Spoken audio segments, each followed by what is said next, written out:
Na nataka nichukue nafasi hii nikaribishe kila mmoja wetu katika fundisho hili la leo. Today the Lord has put a word in my heart which I'm going to share with us, and I know that God is going to bless us. He's going to do His will and His purpose in our lives in Jesus' mighty name.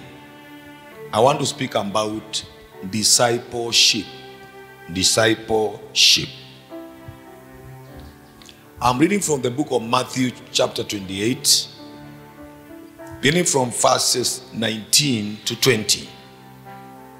The Bible says, and he came to them in verses 18, and he told them, Go therefore, verses 19, go therefore and make disciples of all the nations.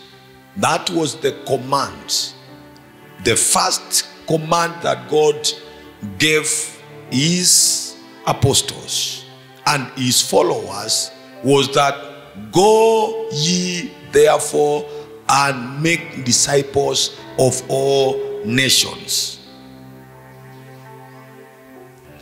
baptizing them in the name of the Father, the Son, and the Holy Spirit. Now, God or Jesus did not tell them to go and make believers and make members of churches. Today, we have a lot of members and a lot of believers in our churches, but we have few disciples in our churches. Jesus did not call us to fill our auditoriums with members. Today, everywhere you go, especially in the circles of the ministers of the gospel, the most frequently asked question is, how many members do you have in your church? But Jesus did not send us to make members. He sent us to make disciples. And the greatest question, and I want to believe that this question should be asked, is how many disciples do you have in your church? And we need to ask ourselves this question. And as we ask ourselves this question, especially in our day, we need to answer this question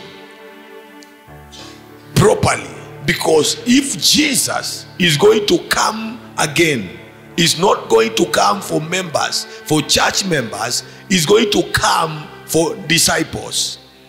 In the book of John, chapter 8, verses 31, the Bible says, John 8:31, the Bible says, then Jesus said to those who believed in him. I know we have a lot of believers in our day, and I know many believers are going to listen to this message. But listen to the words that Jesus said to the believers, and I believe that these are the words that Jesus is saying to the believers of our day. I know you are a believer, but listen to the words that Jesus is telling the believers. If you abide in my word, you are my disciples indeed.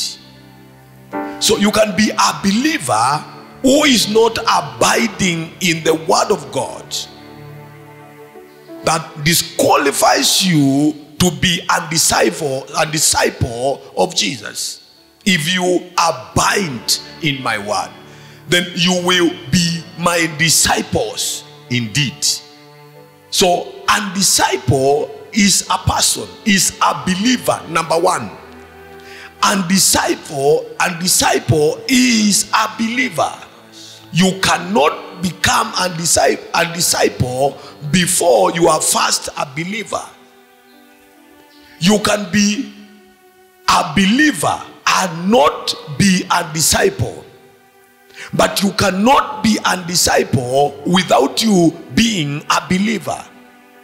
And that is why I'm saying today that we have a lot of believers, but very few disciples in our churches today and in our generation today. Now, who is a disciple? Now, before we go there, the word disciple appears, occurs in the Bible, in the New Testament, 269 times. The word disciple appears in the scriptures, the New Testament, that is, for 269 times. The word believer appears 2 times. The word believer appears 2 times in the New Testament. The word disciple appears 269 times. Now, the word Christians appears 3 times in the New Testament. The word Christians appears 3 times. The word believer 2 times. The word disciple appears 269 times. That will communicate to you something which I want to communicate to us today. That God is concerned more about disciples than Christians and than believers. God is looking for disciples. Now, who is a disciple? A disciple is a learner. Is a learner or a pupil. And disciple is a learner. Mwanafunzi wa Yesu ni mtu ambaye ni kama mkufunzi, ni mtu ambaye anafundishwa, is a learner. Or a pupil who accepts the teachings of Christ. And disciple ni mtu ambaye amekubali mafundisho ya Kristo. Mafundisho sio ya watu, sio ya traditions za dini yake ama dhehebu yake, sio ya traditions of men, sio mafundisho ya apostle wake ama prophet wake. And disciple of Christ ni mtu ambaye amekubali mafundisho na ni mwanafunzi wa mafundisho ya Kristo, and not only in belief. Is a learner of people who accept the teachings of Christ, not only in belief but also in lifestyle. Sio kwa kuamini pekee, but bali kwa maisha anayo yaishi. As a matter of fact, mwanafunzi wa Yesu anaweza kosa kujisema, lakini maisha anayo yaishi yataonyesha ya kwamba huyu mtu anafuata Kristo. It's not a long testimony. It's not too much talking. It's not how they were. It is about a lifestyle ambayo inadhihirisha ya kwamba Kristo ako ndani ya huyu mtu, ama huyu mtu ni mwanafunzi wa Kristo mwenyewe. Now, the word Christians is mentioned in the first times in the book of Acts, chapter number 11, beginning from verses 19 downwards to verses 30. The Bible says, hapo ndio mahali ambapo the followers of Christ were called Christians. They were called Christians not because that name was a complimentary name. They were called Christians walipoonekana ya kwamba tabia za ule Kristo ambaye alikuwa amekufa na amefufuka zilikuwa ndani yao. That is why they were called Christians. So this name haiitwi mtu sababu amebatizwa. Haikuitwa watu wale wamebatizwa, wameitwa John, wameitwa na, haikuitwa watu ambao walikuwa wanaenda kanisani.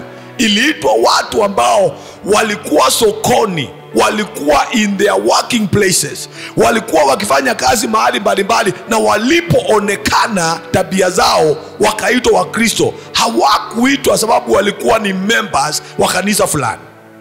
And that is why I want and I believe with all my heart that God is calling us to go back to the roots. The root of our faith, to the root of Christianity.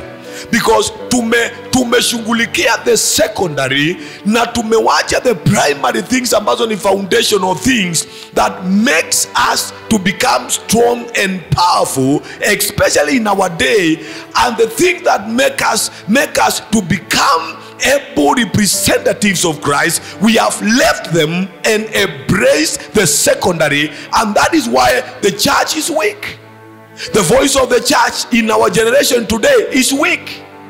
Today, as I'm speaking this message, there are many people who are believers, but they cannot be identified with confidence with Christ in their places of work. They cannot be identified in public with Christ, although they are believers. When you begin to talk about the matters of faith, and the moment the King of heaven, the King of kings, wants a representative in a place, they cannot stand for God because they are not disciples. Can I tell you today that only a disciple of Jesus can stand and defend the faith in every place?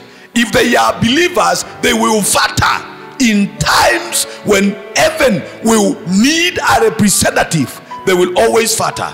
And I pray today that out of this message, God is going to call us and take us back there where we are going to become students of Jesus, students of Christ, and we are going to become followers of Christ and learners of Christ.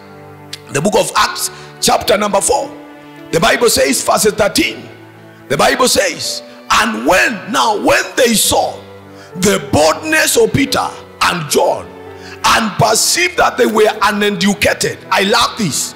They perceived these men are ordinary men. Today we have tumeinua vocabulary, and I'm not against vocabulary and oratory skills. Kama ni qualification ya mtu kuwa is a big man of God. But listen, these men, Peter and John, the people ambao walikuwa wanawaonji the Sanhedrin, the Bible says they saw their boldness and perceived that they were uneducated and untrained men. They marveled and they realized one thing. They realized one thing, that these men had been with Jesus. They were disciples.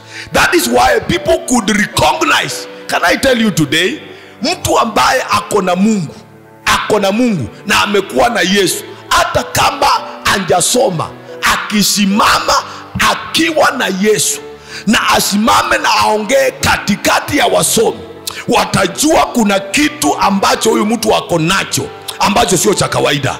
Na mpaka kanisa turudi mahali pale ambapo kuna watu ambao they don't care what is going to come against them, but they care what God is going to say about them. People who will talk, who will speak, who will with boldness witness Christ in every place, then the church will remain in bondage. That's why we need to arise and begin to talk. Even in our day, we need to talk in the markets. We need to talk in the offices. We need to talk in our institution. We need some disciples in every place in this nation. Oh, may God raise disciples. May this business of believers and members, may it come to an end. And may we all be transformed and become the disciples of Christ. Then we are going to see the power of God manifest in every place in this land, in the name of Jesus. May God make us disciples. Praise the name of the Lord. May He make us disciples. May we become disciples, learners, not only for belief, but also for a lifestyle. That we are going to live that lifestyle. The power is in the living. We need to believe, and then we need to live what we believe. Praise the name of the Lord. Now, this involves discipleship, involves the acceptance of the views and the practice of the teacher. The acceptance. We need to accept the views of the teacher. In this time, in this section ambao tunaishi, what is the view of Jesus? Kama Yesu angekuwa hapa angefanya nini? Angesema nini? The disciple must accept the views of the teacher and also what the practice of the teacher. Discipleship involves the deliberate choice you make, and I'm going to be a disciple. Kama vile mulevi ameamua atakuwa mulevi na mwizi ameamua atakuwa mwizi, basi mwanafunzi lazima na yeye amue na mimi nitakuwa mwanafunzi. You will be surprised. And I'm not advocating for this. Waizi walevi hata saa hii wanakunywa pombe. Wengine wanashikwa kama curfew imepita, wanashikwa. They are faithful. Wameweka deliberation. Deliberately they have decided. You know, they are disciples. There are people who are in church today. Even if the church was open today, they cannot go back to church because they fear corona. But they can go to the market. They can go everywhere, but they cannot go to church. Why? Because it is in the church. What is the reason? It is because the aspect of discipleship imetupwa na tukakuwa na members. May God help us in our day and help everyone who is going to listen to me today. Because if Jesus is going to come back, he's not going to come for church members. Ati mimi ni member number 53 wa kanisa hii. Hata kujia watu wanaitwa the disciples. Praise the name of the Lord. So this discipleship involves commitment. Mark chapter number 10 verses 28. Mark 10:28. Bible says, and then Peter began to say to him, see, we have left all and followed you. We have left, that is a disciple. We have left all and followed you. We have left all. How many can stand today and say, nimeacha kila kitu tukakufuata? These men, they left everything. They said, we have left all. Can we see what they left? Verse 29. Jesus said to them and answered and said to them, surely I say to you, there is no one who has left a house. Now, Yesu ndiye anasema kile wameacha. Jesus ndiye anajua kile tumeacha. Sio Peter. Peter hakusema kile walikuwa wameacha. Yesu ndiye alijua kile walikuwa wameacha. And Jesus know what we have left for him. He knows. So it's not Peter who said. Yesu anasema hivi ya kwamba house or brothers or sisters or father or mother or wife or children or land for my sake and for my gospel. So these are the things ambazo these men walikuwa wameacha waka qualify kuwa disciples, because if you are going to become a disciple, you are going to live, you are going to be commanded. It is going to be required of you to live all. Na kulive hakumaanishi kuwatupa. Na maanisha kwamba you elevate Jesus and the gospel more than all, more than houses, more than brothers, more than your parents. The gospel is high. Praise the name of the Lord. And for the sake, na Yesu anasema hivi ya kwamba those people ambao wameacha all, verse 30, he says, who shall not receive 100-fold what they have left, is promising them. I want to speak to somebody here today. This is a part, it's a kando ya what I'm going to I'm teaching, and say this. The desires we have in our lives were put in our lives by God. Hakuna mtu ambaye ana desires za kuishi vizuri, za kuwa na maisha mazuri, ya kuwa na furaha, ya kuwa na afya. Those desires ambazo ziko ndani ya watu, they were put by God. And there are two ways ya kufulfill those desires: the way of God or the way of man. It is us to choose which way tutapata the desires of our heart. In which way are we going to be happy? Are we going to be healthy? God ameweka provision yetu ya kila mwanadamu kuwa na furaha, na ameweka hizo desires ndani ya kila mwanadamu. And kuna njia mbili in this world for you to meet your desires. One is by the way of discipleship. It's by the way you are following God. The other one is by the way of your own means, your own way and your own doing. So unaweza amua, mimi nitatafuta furaha yangu, nitatafuta ndugu zangu, watu ambao wananipenda, nitawatafuta, nitafanya hiki kitu, nitatafuta manyumba yangu, kila kitu nitatafuta. Ama unaweza amua, nataka Mungu anipatie my brothers, anipatie houses, anipatie mothers, anipatie parents, and God will give you. Huyu mwingine atapata, lakini mwisho yake itakuwa manjuto. Huyu mwingine pia atapata, lakini mwisho yake itakuwa ni furaha. You to decide which way are you going to be happy. Because there are people who are happy and they are not in the kingdom of God. They are happy. Is it true? Yes. There are people ambao wana rejoice, wana furaha masaa mawili, kesho wanaamka akiwa na huzuni. Kuna watu wanajua kugenerate furaha. But I can tell you, only God anaweza pea watu furaha ambao inaishi milele 100-fold in Jesus mighty name. Praise the name of the Lord. So, what are the qualities of a disciple? From qualities of a disciple and true disciple. Now, in the book of Matthew chapter number 5, verses 1, qualities of a true disciple, the Bible says that Jesus seeing the multitudes, he went on a mountain and he was seated, and when he was seated, his disciples came to him. Then he opened his mouth and told them, akafungua kinywa chake akaanza kuambia, blessed are the poor in the spirit, for theirs is the kingdom of God. Now tumeanza kuangalia sa qualities za disciple. Number 1 is spiritual inadequacy, ama poverty in the spirit. Blessed are the poor in the spirit, for theirs is the kingdom of heaven. These are the poor in the spirit that the Lord is referring to. They are not the poor in the pocket. They are the poor in the spirit.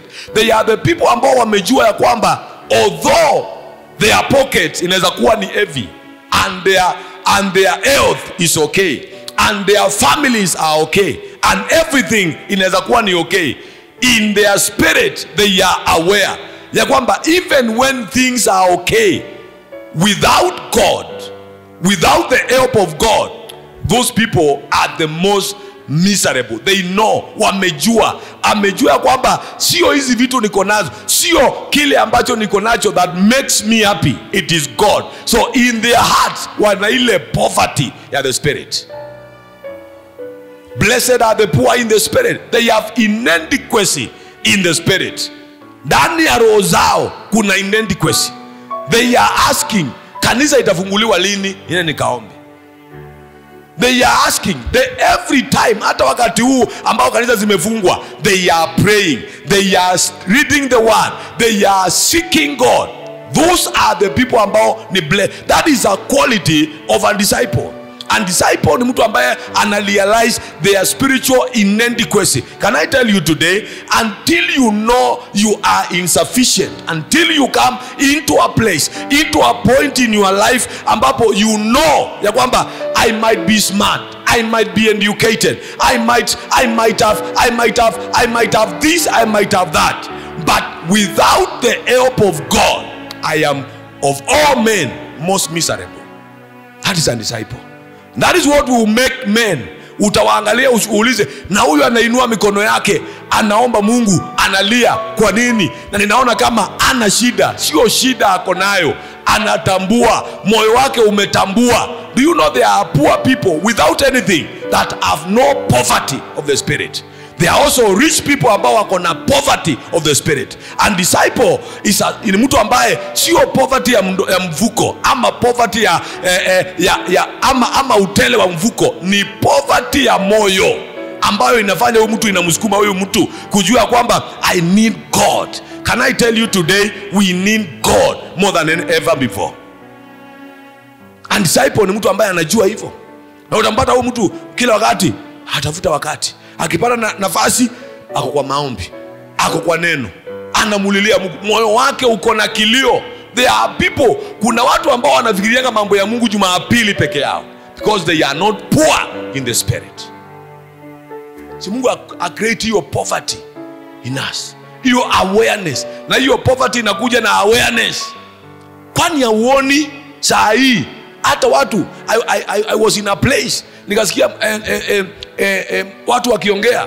This man akasema hivi, my uncle alitolewa nyumbani usiku, akapelekwa kwa dispensary, alikuwa anasikia maumivu, na alipotolewa nyumbani usiku akaita ambulance usiku. So huyo ni mtu ako sawa. Unaona, mtu anaita ambulance usiku ni mtu ako sawa.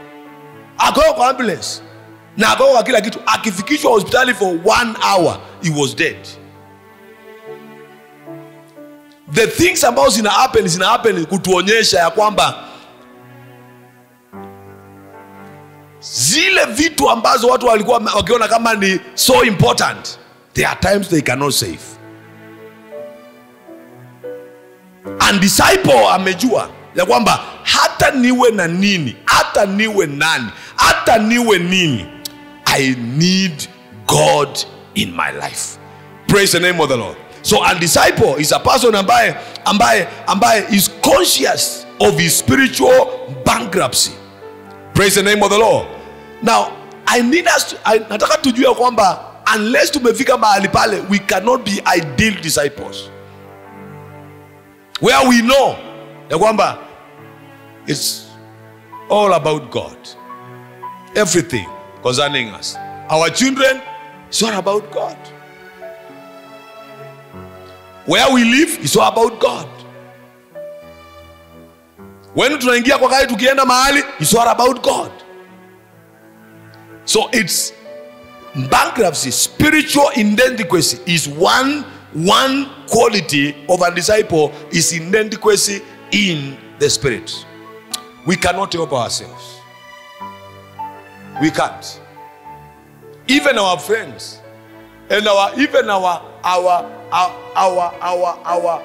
pockets, even our parents, even the best of our brothers and our wives and our husbands, they cannot help us. That's why we need to elevate God, and we need to desire God more than anything else if we are going to become disciples of Jesus. Number 2, spiritual contrition or brokenness of the spirit. Verses 4, the Bible says, blessed are those who mourn, for they shall be comforted. I want to believe with all my heart that it's time of mourning. We are in a season of mourning. And whoever, yeyote ambaye ameoga and is not in this season of mourning, has a problem and is not a disciple.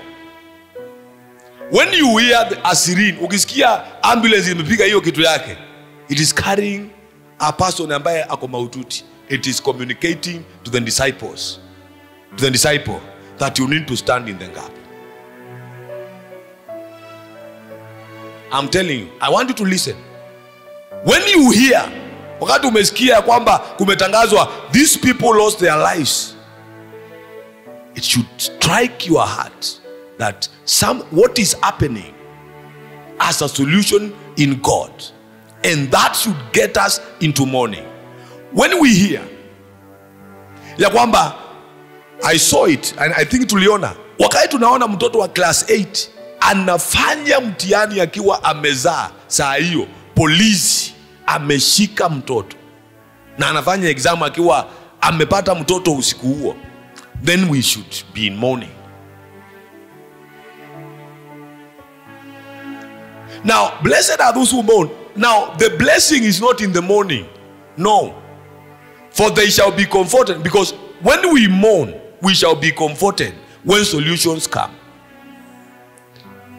Those who don't mourn do not qualify for comfort.